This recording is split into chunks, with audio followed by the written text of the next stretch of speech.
Okay, good morning, my brothers and sisters. My name is Vivian from Edge Ministry. In the past few months, we've heard different lessons about revival. And today, I am grateful to be given this opportunity to share my personal journey.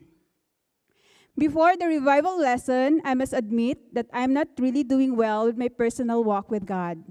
Even though I read my Bible, pray, attending different online lessons and group meetings, often I don't really feel God's presence and wonder if He's still working in me. As a seasoned disciple, I'm worried about many things in life. Questions like, what if I get sick? Who will take care of me? What will happen to me when I get older? Even I ask, will I still get married? My mind is filled with negativity that I don't see God's plans for me anymore. I was eaten by my own insecurities, comparing myself with my friends and even with the disciples. I'm discouraged to feel I'm a stagnant disciple, as if not doing anything. I was so affected with so many things around me that I've no control of. My lack of trust in God makes me feel fearful, lose hope, and become uncaring for other people. I knew to myself that there are things in my heart that needs to deal with, but my pride prevailed. With the revival lesson, it really helped me realize that I've been taking for granted my relationship with God. I've been wasted my time entertaining all the negative thoughts that eventually destroy my faith and my relationship with other people. When I started to see my heart, where I am at with my walk with God, I had this thought, who am I, God, that you are so mindful of me? Because I firmly believe that God have used those who share the revival lesson to remind me and help me see the state of my relationship with Him.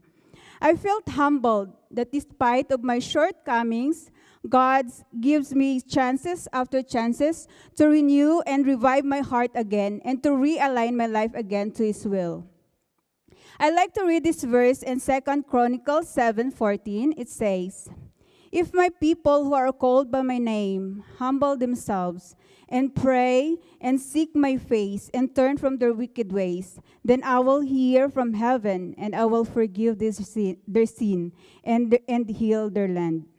As I read this passage, it really touches me because I feel that God is waiting for me to realign my life again to Him. He is willing to deliver me from all my unrighteousness as long as I humble myself to acknowledge my sin, seek Him, ask forgiveness, and repent. It wasn't easy for me to start my spiritual revival because I knew that I need to deal with my insecurities, pride, and other issues in my heart.